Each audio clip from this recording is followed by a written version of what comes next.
भाई और बहनों, आज का शुभ संदेश के लिए आप सभी को हम स्वागत करते हैं। जो हमारे यहाँ ना होंगे फिर वहाँ, जो हमारे यहाँ ना होंगे फिर वहाँ, सारे दुखों का अंत होगा, सारे दुखों का अंत होगा, दुखे ये आंसू यीशु पोंछेगा, दुखे ये आंसू यीशु पोंछेगा। सियोन देश हमारा है देश, रहते हैं हम परदेश, जाएंगे हम अपने देश। आज का संदेश प्रभु के दास टीवी एंटनी अंगलेश्वर से बांटा जाएगा। प्रार्थना के साथ सुनिए। प्रभु की नाम की स्तुति हो। सुबह संदेश के द्वारा जो प्रभु की जो वचन सुनते हैं सभी श्रोतागणों को हमारा हार्दिक स्वागत है।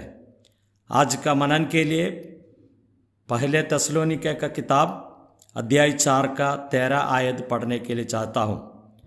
First Thessalonians chapter 4 verse 13। हे भाइयों, हम नहीं चाहते हैं कि तुम उनके विषय में जो सोते हैं अज्ञानी रहो। ऐसा ना हो कि तुम दूसरे के समान शोक करो जिन्हें आशा नहीं। प्रेरित पौलुस इस बातों को तेसलोनिके के लोगों को समझाते हैं। तेसलोनिके के लोग कुछ लोग विश्वास माने के बाद प्रभु यीशु मसीह का आगमन का पहले ही मृत्यु पाया, तो मृत्यु पाए लोगों के बारे में तेसलोनिके के लोगों को बहुत चिंता पड़ गया। वो चिंता बढ़ने से ये लोग प्रेरित पौल से सवाल पूछा, जो यीशु मसीह में विश्वास करके मृत्यु पाया है वो लोगों का भविष्य में क्या होगा। इसलिए प्रेरित पौलुस यहाँ 4 बातें समझाते हैं। बाकी अविश्वासी लोगों में आशा नहीं है, इस प्रकार नहीं हमारे लिए बड़ी आशा हमारे जीवन में है। ये प्रभु बादलों पर आएंगे, हम तो प्रभु को मिलेंगे और हम हमेशा प्रभु का साथ रहेंगे। इसलिए 4 बातें यहाँ हम तो समझाते हैं। पहली बात है पहले तेसलोनिके अध्याय 4 का 14 आयत में इस प्रकार पढ़ते हैं, क्योंकि यदि हम विश्वास करते हैं कि यीशु मरा और जी भी उठा, तो वैसा ही परमेश्वर उन्हें भी जो यीशु में सो गया है उसी के साथ ले आएगा। यहाँ तो प्रेरित पौलुस एक बातें समझा रहा है। हमारे लिए एक पुनरुत्थान है, हमारे लिए एक आशा की बात है। ये समझाने के लिए 14 आयत यहाँ लिखा हुआ है। यीशु मसीह जो मर गया और गाड़ा गया, तीसरे दिन जी उठा, इसलिए हमारे लिए एक पुनरुत्थान है जैसे यीशु मसीह को हुआ है। जिस प्रकार मत्ती रचित सुसमाचार 28वें अध्याय की कलम 6 में जो स्वर्गदूतों और स्त्रियों से कहा, वह यहाँ नहीं है परंतु और अपने वचन के अनुसार जी उठा है। आओ यह स्थान देखो जहाँ प्रभु पड़ा था। स्वर्गदूतों और स्त्रियों से कहते हैं, जो यीशु मसीह पुनरुत्थान हो गया, अभी ये जगह खाली है, यहाँ नहीं है।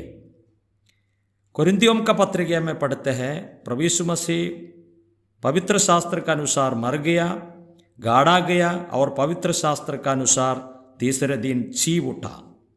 इसलिए इस बात यहाँ हम समझाते हैं, यीशु मसीह का पुनरुत्थान हुआ, इसलिए विश्वासी लोगों के लिए पुनरुत्थान है।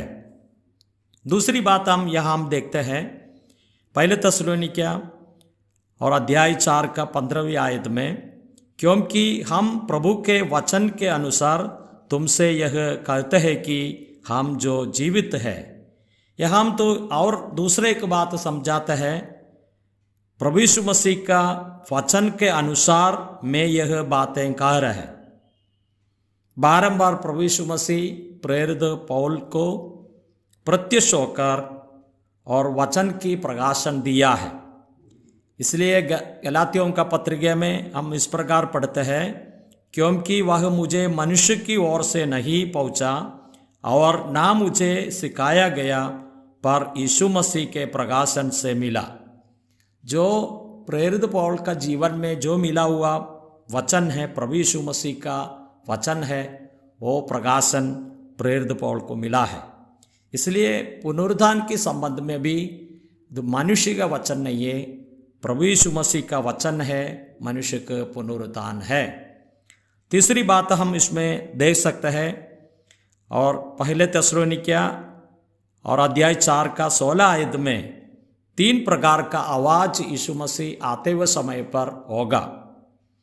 हम इस प्रकार पढ़ते हैं, क्योंकि प्रभु आप ही स्वर्ग से उतरेगी उस समय ललकार। प्रभु यीशु मसीह आते समय पर प्रभु यीशु मसीह का ललकार हम सुनेंगे, बड़े शब्द हम सुनेंगे। इस बातों का भी इधर समझाता है। प्रभु यीशु मसीह इस पृथ्वी में था, कई जगहों में प्रभु यीशु मसीह बड़े आवाज से बातें किया है। लाजर का संबंध में हम देखते हैं, लाजर मर गया और 4 दिन हो गया। कब्र का पास में जाकर प्रभु इस प्रकार कहा, यह कहकर उसने बड़े शब्द से पुकारा, हे लाजर निकल आ।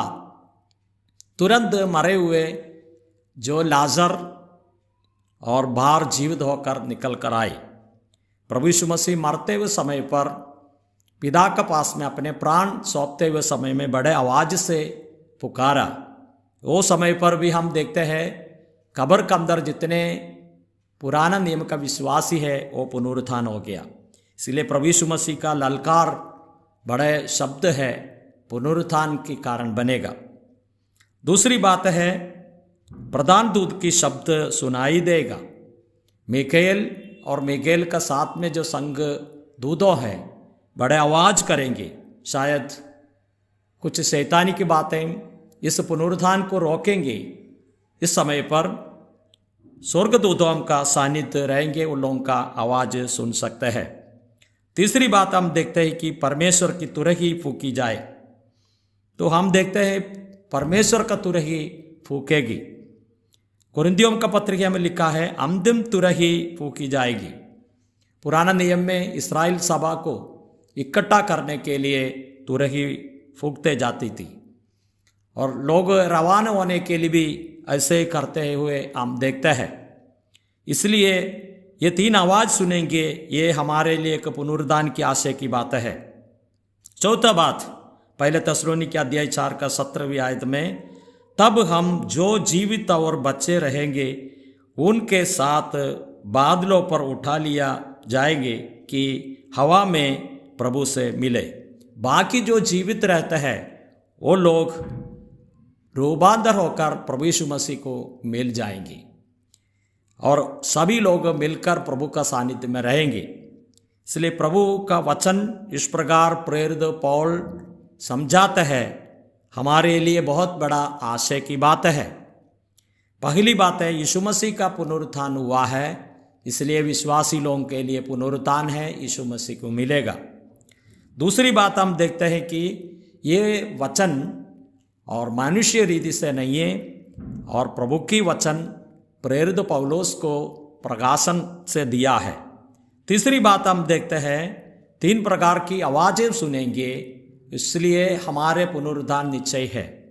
चौथी बात हम देखते हैं, जो बचे हुए लोग हैं वो मृत्यु पाने पीने और प्रभु को मिलेंगे।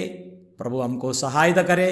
इस आशय का साथ में बाकी लोगों का साथ हमारा निराश में नहीं गिरना है, प्रभु को महिमा करेंगे। प्रभु जरूर आएंगे, उसका साथ में हम मिलेंगे। जय मसीह की।